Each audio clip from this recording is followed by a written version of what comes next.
Hi friends, welcome back to my channel. మీరు కనుక నా ఛానల్ ఫస్ట్ టైం చూస్తున్నారా అయితే సబ్స్క్రైబ్ చేసుకోండి. అలాగే పక్కన ఉన్న బెల్ ఐకాన్ని క్లిక్ చేసేయండి ఫ్రెండ్స్. ఈరోజు ఎపిసోడ్ అయితే సూపర్గా అదిరిపోబోతుంది. ఎక్కడా స్కిప్ చేయకుండా మొత్తం చూసేయండి ఫ్రెండ్స్. అప్పుడే మీరు ఎంజాయ్ చేయగలుగుతారు. నచ్చినట్లయితే ఒక లైక్ ఇచ్చి ఎంకరేజ్ చేసేయండి ఫ్రెండ్స్. ఇక ఎపిసోడ్లోకి అయితే వెళ్ళిపోదాం. ఈ ఎపిసోడ్ స్టార్ట్ అవగానే ఇక సీతారామయ్యని హాస్పిటల్లో అడ్మిట్ చేస్తారు. హాస్పిటల్లో చాలా బాధపడుతూ అందరూ కూడా సీతారామయ్యకి ఏం జరుగుతుందా అని చెప్పి అందరూ ఏడుస్తూ ఉండగా ఇక ఇందిరాదేవి అయితే ఇక అంటూ ఉంటుంది, చూడు ధాన్యలక్ష్మి, ఇప్పుడు నీ కడుపు నిండిపోయినట్టుంది. చెట్టంత మనిషిని కుప్పగూలే పని చేశావు కదా, ఇప్పుడు నీకు కళ్ళు చల్లబడుంటాయి. ఇదిగో ఈ మందర బుద్ధి మాటలు విని పూర్తిగా మారిపోయి చివరాఖరికి ఇదిగో ఈ పరిస్థితికి కారణమయ్యావు. ఇంట్లో ఉమ్మడి కుటుంబంగా ఉంటే ఎంత సంతోషంగా ఉండొచ్చో నీకేం తెలుసు. ఎవరు ఉన్నవాళ్ళు ఎవరు, ఎవరు లేని వాళ్ళు ఎవరు, అందరూ సమానంగా అందరూ కూడా ఒకే గుట్లో ఉంటారని ఆయన కోరికని ఇదిగో ఈ విధంగా నువ్వు అలాగే ఈ మందర కలిసి చివరాఖరికి ఆయన హాస్పిటల్ పాలయ్యేలా చేశారు అని చెప్పి చాలా బాధపడుతూ అంటూ ఉంటుంది ఇందిరాదేవి. ఆ మాటలకి నోరు ఎత్తి ఒక్క మాట కూడా మాట్లాడలేని స్థితిలో ఉంటుంది ఇక ధాన్యలక్ష్మి. ఇక అందరూ అక్కడే ఉంటారు. ఇక ఒక్కసారిగా సుభాష్ రాజ్కి విషయం తెలియాలి కదా, రాజ్కి ఫోన్ చేద్దాం అని చెప్పి ఫోన్ చేస్తాడు. ఇక వెంటనే ఇక కొంచెం సేపు అయినాక రాజ్ లేటుగా లిఫ్ట్ చేస్తాడు.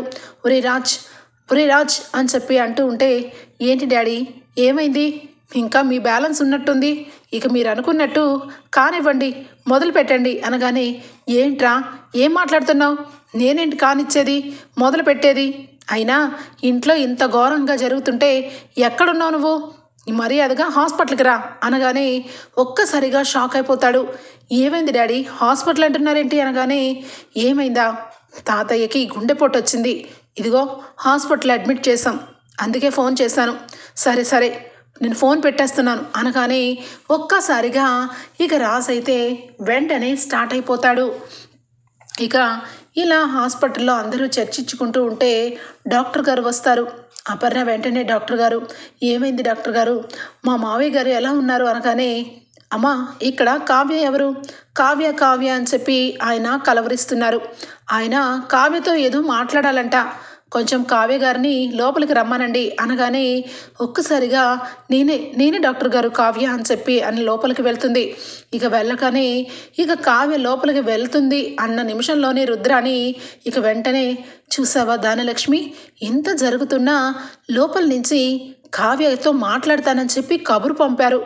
ఇక్కడ ఎందుకో నాకు చాలా అనుమానంగానే ఉంది, ఎందుకంటే ఏదో చేసి ఇక ఈ ఇంట్లో ఆస్తి పంపకాలు అవ్వకుండా చేయాలని ఏదో ప్లాన్ వేస్తున్నట్టున్నారు అనగానే ధాన్యలక్ష్మి ఇక రుద్రాని మాటలు వింటూ ఉంటుంది, బదులు ఏమీ చెప్పదు.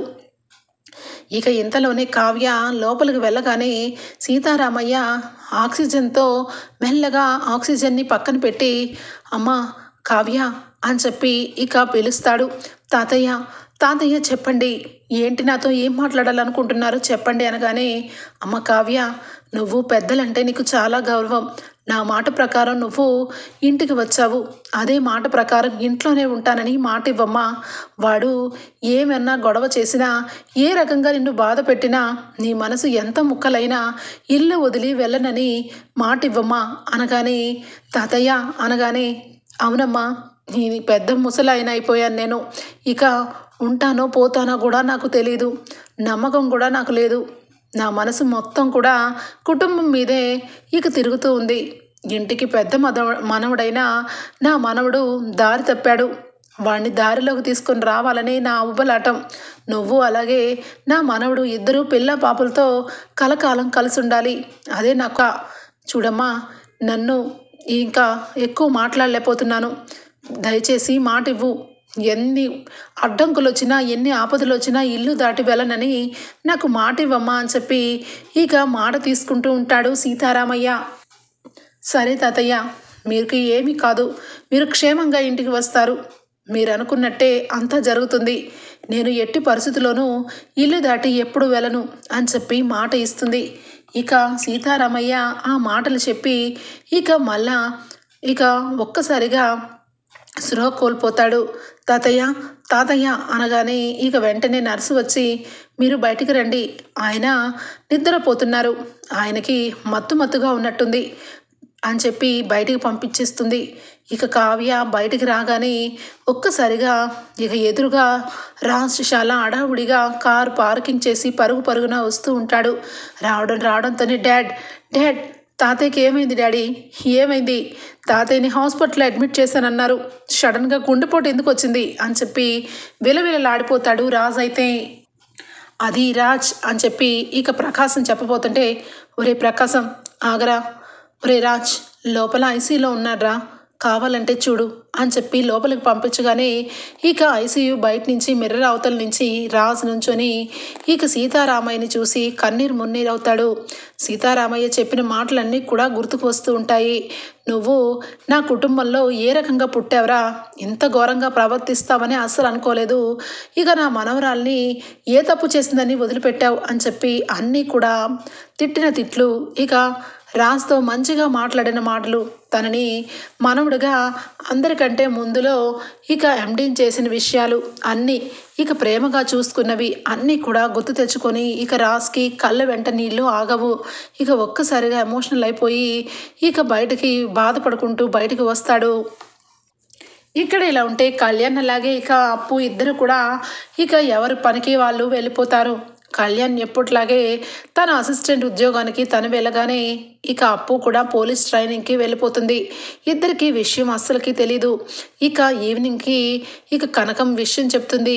ఒక్కసారిగా కళ్యాణ్ అప్పు ఇద్దరు కూడా తాతయ్యకి ఇంత ఘోరం జరిగిందా అని చెప్పి ఇద్దరు హుటాహుట్టిన హాస్పిటల్కి బయలుదేరుతారు. ఇక సీతారామయ్యని కళ్యాణ్ అలాగే అప్పు ఇద్దరు కూడా ఐసీయూ బయట నుండి చూసి చాలా బాధపడతారు. తాతయ్యకి ఎందుకు ఇలా జరిగింది నాన్న, పెదనాన్న, ఒక్కసారిగా తాతయ్య ఎందుకు ఇంత ఘోరంగా అయిపోయారు, మొన్నటి వరకు బాగానే ఉన్నారు కదా, ఏం జరిగింది పెదనాన్న అని చెప్పి అడుగుతూ ఉంటాడు కళ్యాణ్. కానీ ఎవరు కూడా ఏమి చెప్పరు. ఇక మొత్తానికైతే ఇక కళ్యాణ్ చాలా బాధపడుతూ రాజ్ పక్కన కూర్చొని ఉంటాడు. ఇక రాజ్ అయితే బాగా ఆలోచిస్తాడు. ఒరే కళ్యాణ్, నువ్వు ఈరోజు హాస్పిటల్కి వచ్చావు తాతయ్య పరిస్థితి చూడటానికి. మనందరం కలిసి తాతయ్యని నార్మల్ స్థితికి తెచ్చుకోవాలి అంటే ఒక్కటేరా, ఒక్క విషయంలోనే తాతయ్యకి లోపల బాధ ఉంది అని చెప్పి రాజ్ అంటాడు. లేదన్నయ్య, నాకు కూడా తెలుసు, ఖచ్చితంగా తాతయ్య ఏదో విషయానికి బాధపడుతున్నారని డాక్టర్ కూడా అదేగా చెప్పారు అనగానే ఇక అందరూ కలిసి ఇక హాల్లో ఉండగా సపరేట్గా రాజ్ అలాగే కళ్యాణ్ ఇద్దరు కూడా బాధపడుతూ కూర్చుంటారు. ఇక అప్పుడు అక్కడికి ప్రకాశం అలాగే సుభాష్ ఇద్దరు వస్తారు. రాజ్, కళ్యాణ్, మీరిద్దరూ మా వారసులు, మా ఇంటికి పుట్టిన బిడ్డలు, అలాంటి మీరిద్దరూ ఒక్కొక్క తప్పు చేస్తూ ఉంటే ఎవరైనా ఓర్చుకోలేరు.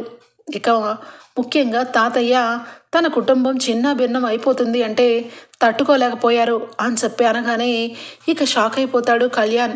పెదనాన్న ఏం మాట్లాడుతున్నారు అనగానే, ఒరే కళ్యాణ్, ఏం మాట్లాడమేరా, నిజం మాట్లాడుతున్నావురా అని చెప్పి ప్రకాశం అయితే అనగానే, ఏంటి డాడీ ఏమైంది అని చెప్పి అనగానే ప్రకాశం అలాగే కళ్యాణ్కి రాజ్కి ఇద్దరికి కలిపి చెప్తాడు. ఈరోజు మీ అమ్మ చేసిన పనికి తాతయ్యకి ఇదిగో ఈ దుస్థితి పట్టింది. తను ఆస్తి ముక్కలు చేయమని చాలా పెద్ద గొడవ చేసింది రాజ్. ఆ గొడవలో ఇక నాన్న చాలా బాధపడి చివరాఖరికి కుప్పగూలిపోయారు. లేదంటే చస్తానని ఉరి వేసుకోవడానికి హాల్లో నట్టెట్లో ఉరి వేయడానికి ట్రై చేసిందిరా మీ పిన్ని అని చెప్పి ప్రకాశం రాజ్తో అంటాడు. ఆ మాటలు విన్న కళ్యాణ్, రాజ్ ఇద్దరూ షాక్ అయిపోతారు. ఏంటి నాన్న, ఏంటి డాడీ ఏం మాట్లాడుతున్నారు, బాబాయ్ చెప్పింది నిజమా అనగానే, అవునరా, ఈరోజు నేను చాలా ఫీల్ అయ్యాను, ఇంట్లో ఎప్పుడూ లేని చాలా పెద్ద రణరంగమే జరిగింది అని చెప్పి ఇక చెప్పుకుంటూ ఉంటే, దీనికి ఒకటే పరిష్కార మార్గం అని చెప్పి అంటాడు సుభాష్. ఏంటి పెదనాన్న, ఏంటి ఆ పరిష్కార మార్గం చెప్పండి పెదనాన్న అనగానే, చెప్పడానికి ఇంకేమీ లేదు, నాన్నగారి ఇక చాలా వరకు చాలా స్ట్రగుల్ అయ్యి చివరాఖరికి 2 సార్లు స్ట్రోక్ వచ్చింది. ఇక అంతకుముందు వరలక్ష్మి వ్రతం అప్పుడు ఒకసారి రాగా ఇక ఇప్పుడేమో రెండోసారి డాక్టర్లు చెప్పారు. మూడోసారి కనుక వస్తే ఇక నాన్నగారు తక్కరని, అలాంటి సిచ్యువేషన్లో ఉంది ఇప్పుడు నాన్నగారి ఆరోగ్య పరిస్థితి. కాబట్టి ఇక్కడి నుంచైనా సరైన తీరులో కుటుంబం వెళ్ళాలని కోరుకుంటున్నాను రా. ఒరే ముఖ్యంగా రాజ్, నీకే చెప్తున్నాను. నువ్వు కావ్య ఇద్దరు కూడా ఎలాంటి గొడవలు పడకుండా సక్రమంగా ఇంట్లో ఉంటూ కళ్ళారా తాతయ్యకి ఆనందం కలిగేలాగా మీరిద్దరూ పిల్ల పాపలతో కలిసి ఉంటే చూడాలని నాన్న ఎన్నోసార్లు నాతో మాట్లాడాడురా. చివరాఖరికి ఆ పెద్ద ఆయన కోరిక నువ్వు తీర్చలేవా? నీ మీద ఎంతో ప్రేమ ప్రఖ్యాతలు అందరూ కుటుంబం అంతా పెంచుకొని నిన్ను ఇంత వాడిని చేస్తే చివరాఖరికి నువ్వు తాతయ్య గురించి కావ్య నువ్వు కలిసి జీవించలేరా అని చెప్పి చాలా చక్కగా చెప్తారు సుభాష్ అయితే. ఆ మాటలకి విని రాజు అయితే, డాడీ మీరు చెప్పేది నాకు అర్థమవుతుంది కానీ అనగానే కానీ లేదు కీనీ లేదు అన్నయ్య. నిజం చెప్పాలంటే వదిన చాలా మంచిది. వదిన విషయంలో నువ్వే అనవసరంగా ఎక్కువ చేస్తున్నావు అనిపిస్తుంది. వదినతో పాటు నువ్వు ఇద్దరు కూడా చిలక గోరింకల్లాగా ఇంట్లో కలిసిమెలిసి ఉంటే తాతయ్య ఆరోగ్యం కుదుటపడుతుంది అని చెప్పి ఇక కళ్యాణ్ చెప్తూ ఉంటే, ఏంట్రా నువ్వు రాజుకి చెప్తున్నావు, నీ వైపు నుంచి అంత కరెక్ట్గానే ఉందనుకుంటున్నావా అని చెప్పి ప్రకాశం అంటాడు. మరి నేనేం చేశాను డాడీ అని చెప్పి కళ్యాణ్ అనగానే, నువ్వేం చేసావా? ఇంట్లో అసలు మీ అమ్మ దేనికి గొడవ పడుతుందో తెలుసా? నువ్వు మీ అమ్మకి దూరంగా ఉంటున్నావని, నువ్వు ఎక్కడో బ్రతుకుతున్నావని, ఆ విషయం గురించి మీ అమ్మకి ఏం చెయ్యాలో తెలియక అదిగో మీ అత్త మందర ఏది చెప్తే అది నిజమని చివరాఖరికి ఈరోజు ఇంత రద్దాంతం చేసింది. కాబట్టి నువ్వు అలాగే అప్పు మీరిద్దరూ కూడా ఇక్కడికి మాతో పాటు కలిసే ఉండాలి. ఇక నువ్వు అక్కడి నుంచి వచ్చేయాలరా కళ్యాణ్ అనగానే ఒక్కసారిగా కళ్యాణ్, నాన్న డాడీ అది జరగదు అనగానే, ఎందుకు జరగదు అని చెప్పి అంటాడు రాజు అయితే. ఒక్కసారిగా అది కాదన్నయ్య, నేనేంటో ప్రూవ్ చేసుకుందామని నేను బయటికి అడుగు పెట్టాను. ఇప్పుడు నన్ను అవకాశాలు ఇప్పుడిప్పుడే వస్తున్నాయి. అలాంటప్పుడు నేనేంటో ప్రూవ్ చేసుకోకుండా ఇంటికి అడుగు పెడితే రేపు పొద్దున్న అప్పు కూడా అనామికలాగా నువ్వు దేనికి పనికిరావు అని అంటే నేను తట్టుకోలేను అనగానే, లేదు ఎట్టి పరిస్థితుల్లో అప్పు అలా అనదురా, నీ వెనకాలే ఉంటుంది. అప్పు విషయంలో నువ్వు ఇంకా ఈ రకంగా ఆలోచిస్తున్నావా అనగానే, ఇంతలో ఇక అప్పు కూడా వస్తుంది. కళ్యాణ్ ఈరోజు ఇంత ఘోరం జరిగింది, రేపటి రోజు తాతయ్యకి ఏమన్నా జరిగిందంటే ఎప్పటికీ మనం మర్చిపోలేము. మన గురించే తాతయ్య ఇలా అయిపోయారని మనకి జీవితాంతం గిల్టీ అనేది చంపేస్తుంది. కాబట్టి కాకపోతే మన ఇద్దరం అత్తయ్య గారితో పాటే ఉందాం, కానీ నాది ఒక చిన్న షరత్ అని చెప్పి అంటుంది. ఏంటప్పు చెప్పు అని చెప్పి ఇక ప్రకాశం అలాగే సుభాష్ అనగానే, మీరు రమ్మన్నట్టు మేము వస్తాము, కానీ మేము కూడా అక్కడ ఉంటాం, కానీ మాకు సంబంధించిన పనులన్నీ కూడా మేమే చేసుకుంటాము. మేము మా పనుల్లో మేము ఉంటాము. ప్రతి ఒక్క రూపాయి మా డబ్బులతోనే మేము ఖర్చు పెట్టుకుంటాము. దీనికి సంబంధించిన షరతుకైతే మేము రావటానికి ఓకే అని చెప్పి అంటుంది అప్పు. ఆ మాటలకి కళ్యాణ్, అవును నాన్న, అప్పు చెప్పినట్టుగా ప్రతి ఒక్కటి మా కాయ కష్టం మీదే మేము తెచ్చుకొని ఇక పోషించుకోవడానికి అన్ని రకాలుగా మా డబ్బులతోనే మేము బ్రతుకుతాము. దానికి మీరు ఓకే అంటే మేము వస్తాము, లేదంటే అనగానే, సరేరా నీ ఇష్టం, కానీ నువ్వు ఎక్కడో ఉంటే మాకు ఇష్టం లేదు. నువ్వు మా కళ్ళ ముందుటే ఉంటే ఎంతో కొంత ఇంట్లో అందరం కలిసి ఉన్నామనే తృప్తితో నాన్న నార్మల్ స్థితిలో ఉంటారు అని చెప్పి మొత్తానికైతే రాజ్కి కళ్యాణ్కి ఇద్దరికి కూడా అర్థమయ్యే రీతిలో సుభాష్ అలాగే ప్రకాశం అయితే చెప్తారు. ఇక సీతారామయ్యకైతే డాక్టర్ అయితే స్టెంట్ వేసి ఇక ఖచ్చితంగా నన్ను చాలా జాగ్రత్తగా చూసుకోవాలి, ఇంట్లో ఎటువంటి స్ట్రెస్ ఆయన మీద పడకుండా చూసుకోండి అని చెప్పి మొత్తానికైతే సీతారామయ్యకి ఇక స్టెంట్ వేసి ఇంటికి డిశ్చార్జ్ చేస్తారు డాక్టర్లు అయితే. ఇక ఇంటికి వెళ్ళిపోతారు దుగ్గిరాల కుటుంబం. సీతారామయ్య గాజు బొమ్మలాగా ఇక ఎవరు కూడా ఆయన నొప్పించే ప్రయత్నం చేయరు. అందరూ కూడా చాలా ప్రశాంతంగా మారిపోతారు. ముఖ్యంగా దానలక్ష్మి, కళ్యాణ్ అలాగే అప్పు ఇద్దరు కూడా ఇక ఇంటికి రావడానికి ఒప్పుకున్నారని ఎంతో కొంత కూల్ అవుతుంది. ఆస్తి గురించి కానీ హక్కుల గురించి కానీ ఇక మాట్లాడదు ఇక దానిలక్ష్మి. ఇక రుద్రాణి మాత్రం లోపల ఉడికిపోతూ ఉంటుంది. ఒరే రాహుల్, మనం చేసిన పనికి ఈ పాటికి ముసలాయన చనిపోతాడనుకున్నాను, కానీ బతికి బట్ట కట్టి చివరాఖరికి కుటుంబాన్ని అంతా కలిపేశాడు. ఇటు రాజ్ కావ్య, ఇటు కళ్యాణ్ అప్పు ఇద్దరు కూడా భార్య బిడ్డలతో సంతోషంగా ఉండాలని మా ముసలాయన చూస్తున్నాడంట. ఈ విషయంలో ఏం చెయ్యాలో అర్థం కావట్లేదు. దానలక్ష్మికి పూర్తిగా మార్చేశాను. నా గ్రిప్పులో పెట్టుకొని కీలుబొమ్మను చేసి ఆడిస్తున్నాను. కానీ ఈరోజు మొత్తానికి కొడుకు రాకతో మనిషి మారిపోయి నా గాలిని కూడా కనీసం కొంచెం కూడా నా వైపు చూడట్లేదు అని చెప్పి ఇక అంటూ ఉండగానే దానిలక్ష్మి అటువైపుగా వస్తుంది. ఒక్క నిమిషం ఉండరా రాహుల్ అని చెప్పి వదిన అని చెప్పి దానిలక్ష్మి దగ్గరకు వస్తుంది. ఏంటి రుద్రాణి చెప్పు అనగానే అది వదిన ఆస్తి గురించి అనగానే చూడు రుద్రాణి ఇప్పటికే చాలా పెద్ద గొడవలు అయ్యాయి. చివరాఖరికి దేవుడు లాంటి వ్యక్తి మా మామయ్య గారు హాస్పిటల్ పాలయ్యారు. ఇప్పుడు ఈ విషయంలో ఆస్తి గురించి నోరు ఎత్తినా దానికంటే మరొక పాపం కోట్లేదు. అయినా నాకు ఒకటి అర్థం కావట్లేదు. నాకు లేని బాధ నీకేంటి? ఈరోజు నా కొడుకు ఇంటికి వచ్చేస్తున్నాడు. నా కొడుకు కోసమే నేను ఇదంతా చేశాను. అలాంటి నా కొడుకే ఇంటికి రావడానికి ఒప్పుకున్నాక ఇంకా ఆస్తి ముక్కలు నేనెందుకు చేస్తాను? రేపో మాపో కళ్యాణిక రాజ్ ఇద్దరు కూడా ఎండీగా ఇక దుగ్గిరాల కుటుంబం మనవలుగా ఇక కంపెనీ బాధ్యతలు తీసుకుంటారు. అప్పుడు వాళ్ళిద్దరూ సమానంగా ఉంటే చాలు, సమానమైన హక్కులు ఉంటే చాలు, ఆస్తులు చీల్చని అవసరమే లేదు అని చెప్పి ఇక సంతోషపడిపోతూ ఉంటుంది. మరి నా పరిస్థితి ఏంటి వదిన? నువ్వు అలాగే అపర్ణ వదిన ఈ ఇంటికి కోడలు కాబట్టి మీ ఇద్దరు హాయిగా ఆస్తిని పంచుకుంటారని ఆలోచన ఉంటుంది. మరి నా కొడుకుకి అన్యాయమే కదా అనగానే అది నాకు అడుగుతావేంటి? అయినా నాకు ఒకటి తెలియక అడుగుతున్నాను. నువ్వు ఈ ఇంటికి అసలు కూతురువే కాదు. ఏదో మామయ్య గారు చేరదీసి నీకు ఇక చదువు గట్రా చెప్పించి నీకు ఒక పెళ్లి చేసి పంపిస్తే నువ్వు గోడకు కొట్టిన బంతిలాగా ఇంటికి వచ్చి పడ్డావు. నిన్ను పెంచి పోషించడమే ఒక పెద్ద బాధ్యత. అలాంటిది నీ కొడుకుకు కూడా ఇంకా ఒక బాధ్యతారహితంగా ఇంట్లోనే ఉంచుతూ మొత్తానికి ఆస్తి కావాలంటావేంటి? ఇదిగో రుద్రాణి నువ్వు ఇంట్లో జీవితాంతం ఉండు, ఎవరికి అడ్డం లేకుండా. అంతేగాని మధ్య మధ్యలో వచ్చి నాకు ఆస్తి దక్కుతుంది అనే మాట మాత్రం మాట్లాడమాకు.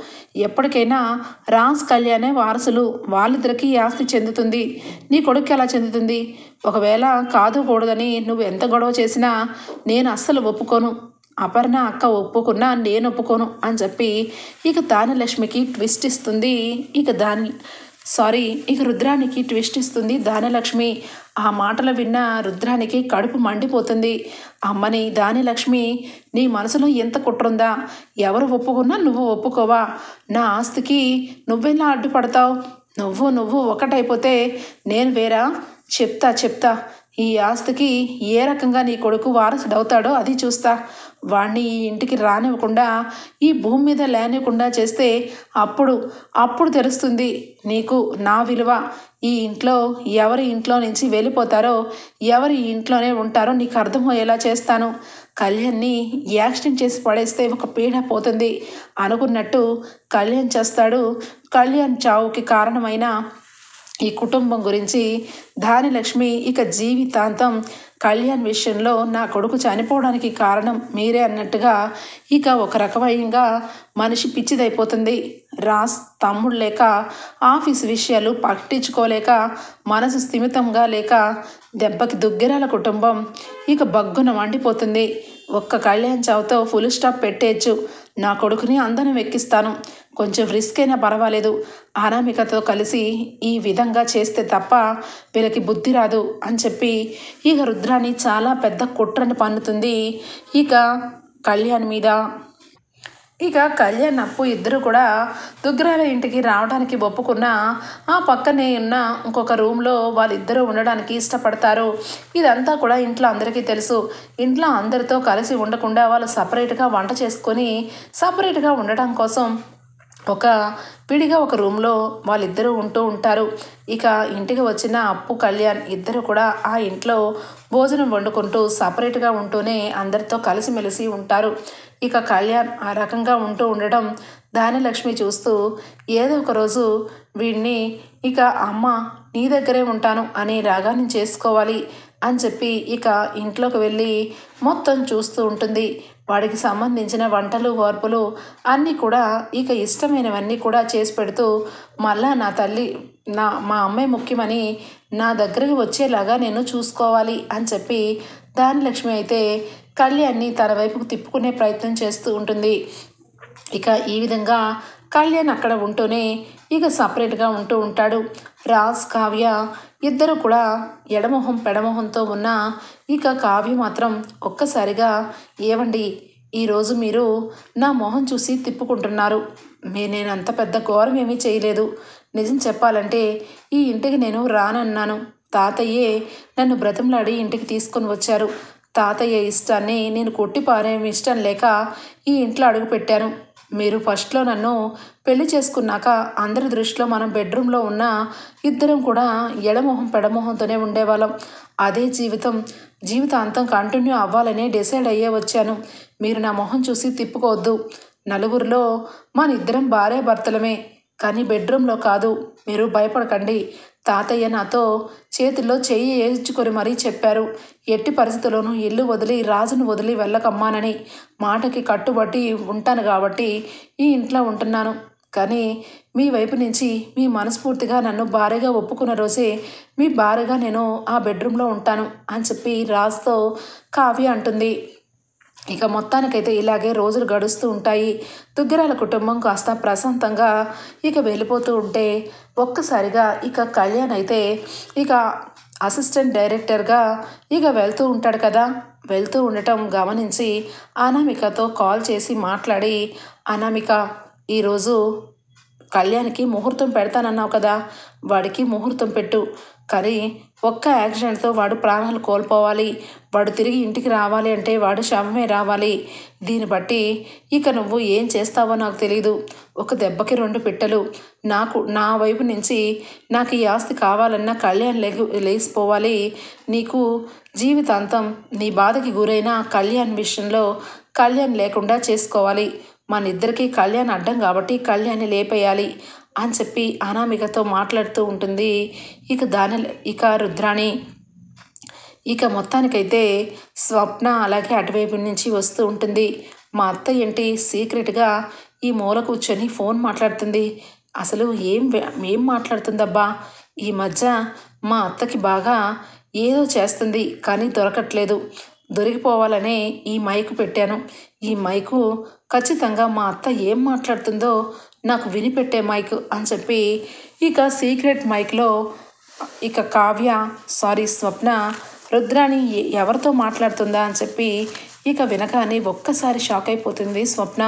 కళ్యాణ్ని ఈరోజు యాక్సిడెంట్ చేయించాలి. ఖచ్చితంగా కళ్యాణ్ చచ్చిపోవాలి. ఇక దెబ్బకి ఈ కుటుంబం ముక్కలైపోవాలి. దానికి తోడు నా కొడుకు వారసుడిగా ఎదగాలి. ఈ విషయంలో మనిద్దరం ఒక్కటయ్యి ఈ దుగ్గరాల కుటుంబానికి బుద్ధి చెప్పాలి అని చెప్పి ఇక అనామికతో రుద్రాణి మాట్లాడుతుంటే రుద్రాణి సరే ఆంటీ, ఈరోజు కరెక్ట్గా 10 గంటలకి కళ్యాణ్ని యాక్సిడెంట్ చేయిస్తాను. మీరన్నట్టే కళ్యాణ్ పైలోకాలకి వెళ్ళిపోతే నా కక్ష కూడా తీరిపోతుంది.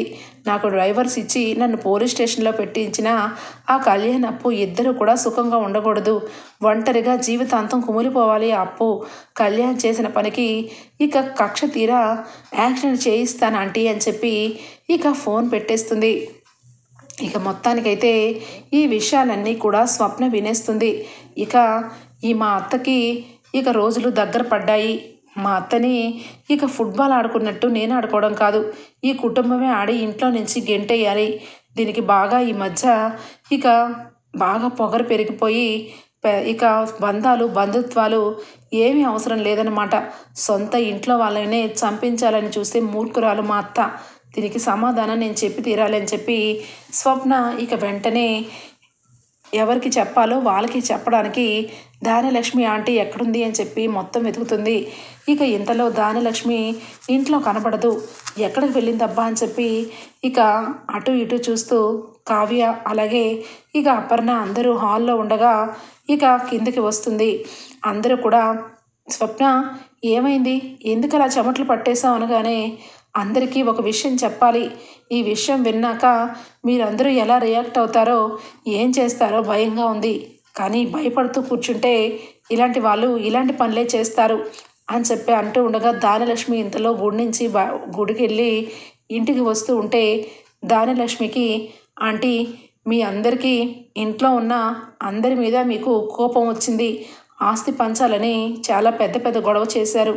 కానీ ఏదో ఒక రోజు ఆ కట్లపాము మీ తల మీదే కాటు వేస్తుందని మీరు ఊహించలేకపోయారు. ఒకసారి ఈ రికార్డ్ చూడండి అని చెప్పి మైక్ని ఆన్ చేసి అందరికీ వినపడేలా చేస్తుంది. ధాన్యలక్ష్మి సీరియస్గా ఏంటి అని చెప్పి చూడగానే ఇక రుద్రాణి అనామికతో కళ్యాణ్ మీద వేసే ప్లాన్ని విని దెబ్బకి షాక్ అయిపోతుంది దుగ్గిరాల కుటుంబం. కళ్యాణ్ని చంపించాలని చూస్తుందా ఈ నీచురాలు? అసలు ఇది మనిషేనా? ఇది మనిషి రూపంలో ఉన్న జంతువా అని చెప్పి రుద్రాణి మీద ఇక అపర్ణ అలాగే ధాన్యలక్ష్మి ఇందిరాదేవి అందరూ కూడా చాలా కోపం తెచ్చుకుంటారు. ఇంతలోనే రుద్రాణి కిందకి దిగుతూ ఏమైంది ధాన్యలక్ష్మి, గుడికి వెళ్ళి వస్తున్నావా? ప్రసాదం ఏది అనగానే చంప చెల్లుమని కొడుతుంది. ఒక్కసారిగా కింద పడిపోతుంది. ఇక రుద్రాణి ఏమైంది, నన్నెందుకు కొడుతున్నావు ధాన్యలక్ష్మి? నేనేం చేశాను? ప్రసాదం అడిగానంటే నువ్వు ప్రసాదం అడగడం కాదే, నిన్ను ఏం చెయ్యాలో అదే చేస్తాను, నన్ను ఆపకండి ఆపకండి అని చెప్పి ధాన్యలక్ష్మిని అపర్ణ ఒకవైపు ధాన్యలక్ష్మిని స్వప్న ఒకవైపు పట్టుకున్నా కూడా వదిలించుకొని జుట్టు పట్టుకొని రుద్రాణిని బాగా చితకబోతుంది. నీ కళ్ళు నా కొడుకు మీద పడ్డాయా?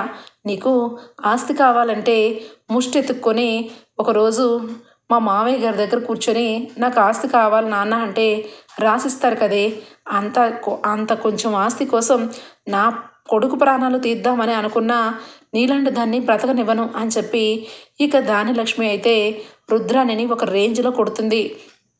ఇక రుద్రాణికి ఏమీ అర్థం కాదు. అసలు నేను ఆ పని చేశానని ప్రూఫ్ ఉన్నాయా? ఎందుకు నన్ను అలా కొడుతున్నావు?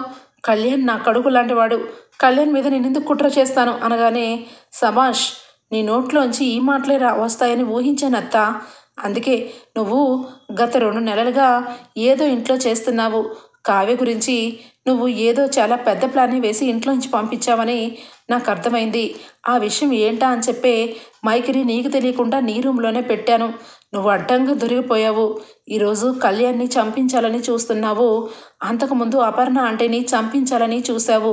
నీ ప్లాన్స్ అన్నీ కూడా నా దగ్గరే ఉన్నాయి, కావాలంటే చూడండి అని చెప్పి స్వప్న ఇక ఏమీ ఆలోచించకుండా రుద్రాని బండారాన్ని బయట పెడుతుంది.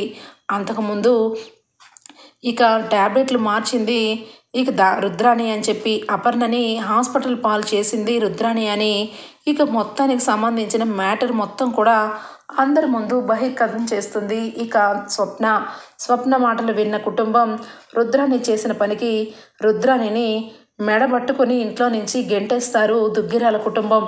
ఇక నన్ను ఇంట్లో నుంచి గెంటేస్తారా? మీ అంతు చూస్తాను. నాకు ఆస్తి రాసిస్తే నేను వెళ్ళిపోతాను, నా ఆస్తి నాకు ఇవ్వండి అని చెప్పి ఇక సిగ్గు లేకుండా అడుగుతూ ఉంటుంది రుద్రాణి. ఆ మాటలకి ఇందిరాదేవి వచ్చి చెంప పగల కొట్టి, చిచ్చి, నీ మొహం చూడాలంటేనే అసహ్యంగా అనిపిస్తుంది. నువ్వు ఎంత క్రూర మృగానివో ఇప్పుడు అర్థమవుతుంది. నిన్ను పాముకు పాలు పోసి పెంచినట్టు నిన్ను ఇంట్లో పెంచినందుకు మానెత్తి మీదే నువ్వు కూర్చుంటావా? ఇంట్లో ఉంటూనే ఇటు అందరి చావుని కోరుకునే నీలాంటి దాన్ని ఏ విధంగా నీకు ఆస్తి ఇస్తాననుకుంటున్నావు? నువ్వు ఈ ఇంటికి ఏమన్నా సొంత కూతురువా, లేదంటే వంశానికి పుట్టిన దానివా? అసలు నువ్వు ఏ రకంగా ఆస్తి అడుగుతున్నావు? నిన్ను ఇంట్లో నుంచి కొట్టి పంపించేస్తున్నాం, అది సంతోషపడు. ఈ పాటికి పోలీసులకి ఫోన్ చేస్తే నిన్ను వచ్చి పోలీస్ స్టేషన్లో పెట్టి మక్కిలు ఎరగదీస్తారు. కానీ ఒకప్పుడు నువ్వు ఈ ఇంట్లో కూతురుగా నా ఇంట్లో ఉన్నావు కాబట్టి నిన్ను పోలీస్ స్టేషన్కి పట్టించకుండా వదిలేస్తున్నాను, ఖబర్దార్ అని చెప్పి ఇక రుద్రాణిని ఇందిరాదేవి ఇంట్లో నుంచి వెళ్ళిపోమని చాలా గట్టిగా మాట్లాడుతుంది. ఇక రాజ్ అలాగే ఇక కళ్యాణ్ అందరూ కూడా రుద్రాణి గురించి అందరికీ తెలిసిపోతుంది. రాహుల్ వెంటనే అటువైపుగా వస్తూ, మమ్మీ ఏమైంది మమ్మీ, ఎందుకు బాధపడుతున్నావు, ఏమన్నారు నిన్ను అనగానే, ఒరేయ్ రాహుల్, మీ అమ్మని ఇంట్లో నుంచి గెంటేశాం. నీకు కూడా మీ అమ్మతోనే ఉండాలి అనుకుంటే మీ అమ్మతోనే వెళ్ళు, లేదు ఎక్కడే ఉంటూ బుద్ధిగా ఉంటాను, భార్యని ప్రేమగా చూసుకుంటాను, మా అమ్మలాగా నేను ఉండను అనుకుంటే ఇక్కడ ఉండు, లేదంటే నిన్ను అలాగే ఆ రుద్రాణిని ఇద్దరిని ఇంట్లో నుంచి బయటికి వెళ్ళిపోయే మీ అమ్మతో పాటు నువ్వు కూడా బయటకు వెళ్ళిపోతావు అని చెప్పి ఇక సుభాష్ అనగానే ఇక వెంటనే ప్లేట్ ఫిరాయించేస్తాడు రాహుల్. అయితే అమ్మ బాబోయ్, ఈ టైంలో నేను కనుక మమ్మీతో పాటు వెళ్తే ఫుడ్కి బెడ్కి నాకు ఎక్కడి నుండి వస్తుంది? మమ్మీ అంటే ఏదో ఒక రకంగా ఏదైనా అడ్జస్ట్ అవుతుంది, నేను ఇప్పుడు ఇట్టి పరిస్థితుల్లో ఇక్కడే ఉండాలి అని చెప్పి, లేదు పెదనాన్న, లేదు మామయ్య, నాకు మీరు చెప్తుంటే అర్థమవుతుంది, నాకు స్వప్న అంటే చాలా ఇష్టం. స్వప్నని నన్ను దూరం చేయాలని చూసింది. ఇప్పుడు స్వప్న కడుపుతో ఉంది. అలాంటప్పుడు ఒక తండ్రిగా, ఒక భర్తగా నేను స్వప్నతో పాటే ఉండాలి. మా అమ్మ గురించి నాకు అనవసరం. మా అమ్మ గురించి నాకు తెలిసినాక నాకు అసహ్యం వేస్తుంది. దయచేసి ఇక్కడి నుంచి వెళ్ళిపో అని చెప్పి ప్లేట్ ఫిరాయించేస్తాడు రాహుల్ అయితే. ఇక రుద్రాణి అయితే సభాష్ సభాష్ రా, నువ్వు ఇక్కడే ఉండాలి. నేను ఎక్కడ ఉన్నా ఖచ్చితంగా వీళ్ళ కుటుంబాన్ని నాశనం చేసే వరకు రెప్ప కూడా వేయను. ఈరోజు నుంచి దుగ్గిరాల కుటుంబ పతనం నా చేతుల్లో ఉంది అని చెప్పి అక్కడి నుంచి రుద్రాణి వెళ్ళిపోతుంది. మొత్తానికైతే ఇక రాహుల్ ఇక ఇంట్లోనే ఉంటూ, ఇటు బయట రుద్రాణి బయట ఉంటూ కుటుంబాన్ని ఏ విధంగా పతనం చేయాలనుకుంటుందో రాబోయే ఎపిసోడ్స్లో చూద్దాం ఫ్రెండ్స్. ఆ విధమైన పతనానికి ఎదురు పడుతూ కావ్య, స్వప్న, అప్పు ముగ్గురు ఏ విధంగా సమాధానం చెప్తారో రాబోయే ఎపిసోడ్స్లో వస్తుంది ఫ్రెండ్స్. మీకు కనుక నచ్చినట్లయితే ఒక లైక్ ఇచ్చేయండి friends. Bye, take care, thank you for watching.